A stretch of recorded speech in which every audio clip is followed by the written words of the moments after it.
One of the good things about game development is that if you keep working on your game for an absurdly long time, it will eventually become good. That is true even if, like me, you're only working on it for between 3 and 5 hours a week.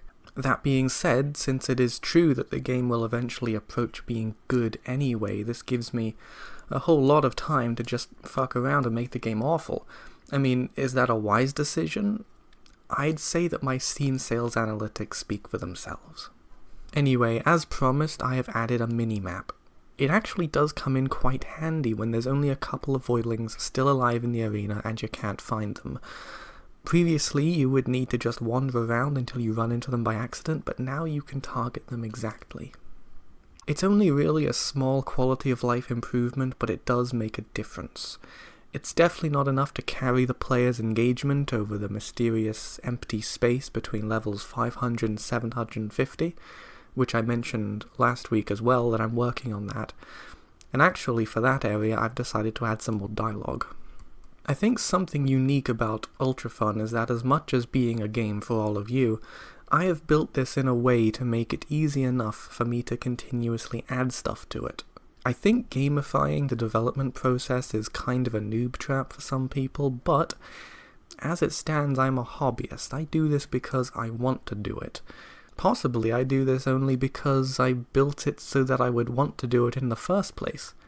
And in the first place I built it that way because I'm just stupid, I guess. I made a bespoke dialogue system and it's not that complicated, but it makes it really simple for me to come up with new text or animated events, and I can insert them at essentially any point in development. And for that reason, I can fill out the game with the narrator's perspective whenever I get around to doing that. Anyway, in more technical news, I also massively improved the performance of the game. I didn't realize until I checked out the Godot profiler, but a couple of things were happening.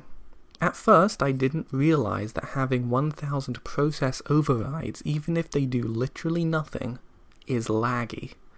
Even if the functions are empty, if 1000 nodes are implementing that override, it still causes quite a significant lag of up to about 8 milliseconds per frame. And for context, my new frame time after fixing all the issues that I fixed is only about 3 or 4 milliseconds for the entire rest of the game. The solution was fairly simple though. I just used set process false to disable them when they're not in use. Also, a fun fact is that in Godot 2, the process override was actually disabled by default. Another thing I didn't realize is that my background implementation was quite slow too. I just added this last week and I hadn't optimized it. And I hard-coded a few things with some ballpark figures, and, well, I was essentially drawing a region that was about 10 times bigger than the actual viewport. I don't think it was the actual draw call that slowed the game down so much, but it was the math that I was using to generate the patterns. To be honest, I could have possibly come up with some better mathematics to do that, or in a really dire situation, I could have used something other than GDScript, like C# or God knows what. Essentially what I was trying to do was generate about 3000 points arranged in a wavy pattern. This used nested loops. It was quite bad. I didn't really improve the math behind it though. I just kind of cut down the region to only be a couple of 100 points.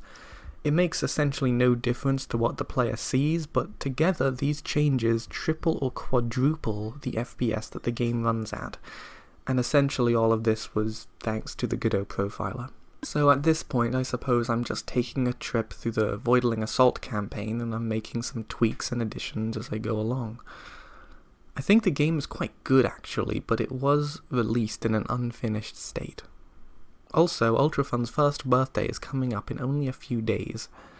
Celebrate by playing it, leaving a review, and joining the Discord where you too can help motivate me to keep working on it. I say this a lot, but it really does work. Thanks for watching, and stay tuned for more development updates on apparently the only game that I am ever allowed to make. Also, Land of Artificial Jellies is being released next month, so if that's not on your wish list, you should add it to your wish list. Goodbye.